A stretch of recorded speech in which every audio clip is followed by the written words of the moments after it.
Let us learn about evaporation.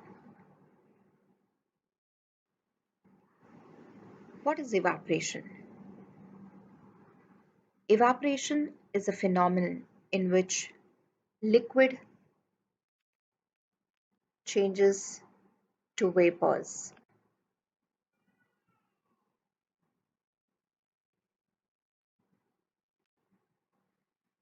The same thing happens even in boiling. Then what's the difference? In evaporation, the liquid changes to vapors at any temperature below its boiling point. That's the major difference between evaporation and boiling. So the liquid can turn into gaseous state even if the liquid is not at its boiling point. One very good example of evaporation, what we see in our nature, is the water cycle.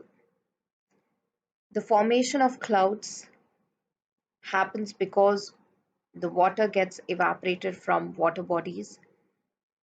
That results in the formation of clouds. So that evaporation is a very, very important part of our water cycle. The next major difference between evaporation and boiling is that evaporation is a surface phenomenon. Now, what is meant by surface phenomenon?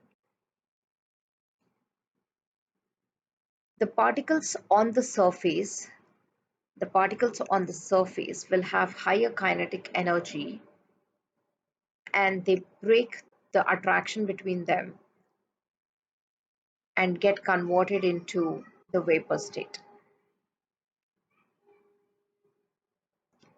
So what happens is the particles on the surface, they start absorbing energy from the surroundings.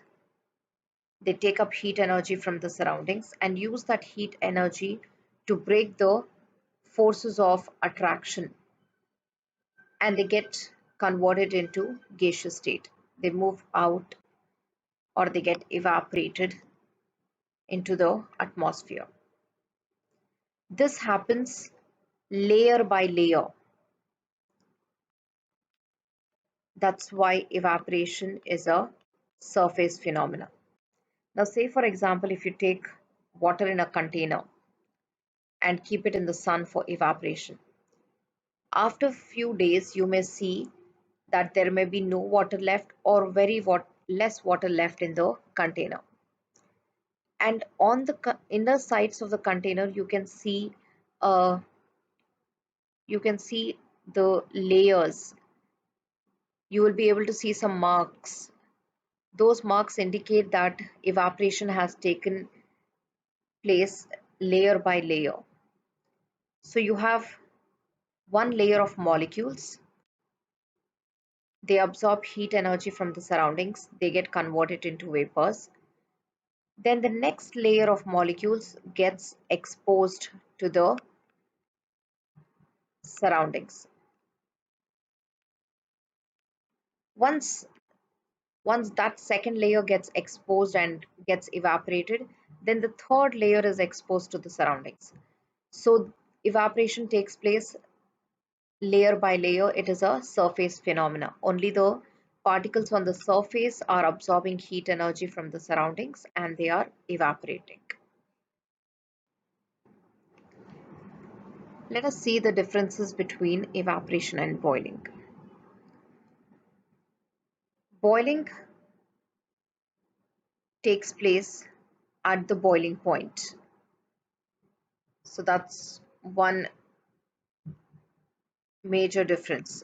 Boiling takes place at definite temperatures, that is at boiling point, whereas evaporation occurs at all temperatures, even if it is less than its boiling point. Usually what happens during boiling, we are supplying the heat energy, so it's a quick process, whereas evaporation is a slow process because it is a natural process. Particles are absorbing energy from the surroundings on their own naturally and they are evaporating, so it is a natural process. So boiling, we can just say it is change of liquid state to gaseous state. Even here, let me not say water, I'll say liquid, because evaporation can take place in any case, in any liquid, not just in water. So evaporation is again change of liquid into vapor state, but without boiling. That is before the liquid reaches its boiling point. During boiling, bubbles are formed, whereas during evaporation, no bubbles are formed. Boiling occurs throughout the liquid. Now that we call it as bulk phenomena. Boiling is a bulk phenomena, whereas evaporation takes place only to the exposed surface. That means it is a surface phenomena. So evaporation is a surface phenomena, boiling is a bulk phenomena. Now, what do you mean by bulk? Here, what happens in case of boiling, you have particles of the liquid and you are supplying energy. So when the process of boiling starts, all the particles here in the liquid, they have same kinetic energy. When the boiling process starts, all the particles here in the liquid, they have same kinetic energy because you are supplying energy. Now that is referred to as bulk phenomena. All the particles involved have same amount of kinetic energy, so it is bulk phenomena. Whereas evaporation, I explained it in the previous slide, it happens layer by layer. Only the particles on the surface absorb energy from the surrounding. That means only these particles will have higher kinetic energy, whereas the particles of the liquid, the other particles will have lesser kinetic energy. So on the surface,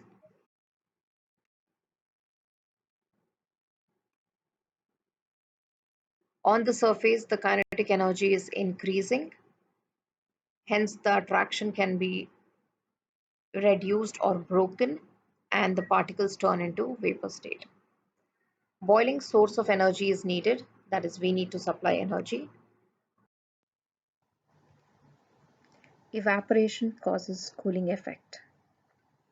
Now, since the beginning of the video, we are saying this repeatedly, that during evaporation, the particles are absorbing energy from the surroundings. These type of processes or reactions are called as endothermic reactions. So evaporation is an endothermic process. Now, since it is absorbing energy from the surroundings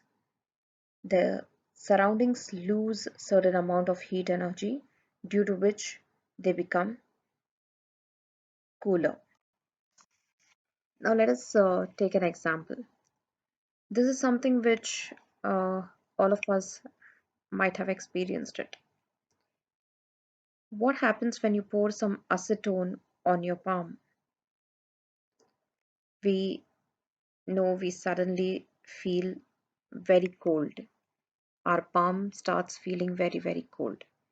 That is because the particles of acetone are evaporating using the using the energy you using the energy or gaining the energy from your palm, which causes your palm to feel cooler. So in order to evaporate, they are taking the heat energy from your body and from the surroundings, which makes your palm feel cooler. Another example, why should we wear cotton clothes in summer? Now, compared to other types of cloths like nylon or anything else, we prefer cotton in summer. That is because during summer we perspire a lot. And that is our body mechanism. By sweating more, our body tries to keep itself cool. Now, this sweat has to be absorbed and exposed to the surroundings. It has to evaporate. If it does not evaporate and if it stays on our body, it gets really itchy and annoying. So, when we are sweating more in summer, cotton is preferred because cotton is a good absorber of water. So, similarly, it absorbs the sweat and it exposes it to the atmosphere for evaporation. Now, when this sweat is getting evaporated, it absorbs heat energy from the body. Sweat being in liquid state, it gets evaporated by absorbing latent heat of vaporization from our body. So it is using our heat energy, our body heat, to break the interparticle forces of attraction, and it gets converted to gaseous state. Now, since our body is losing the heat energy, it feels cooler. And this cannot happen when we wear different materials like nylon, because nylon is not a good absorber of sweat or water. So cotton is preferred in summer.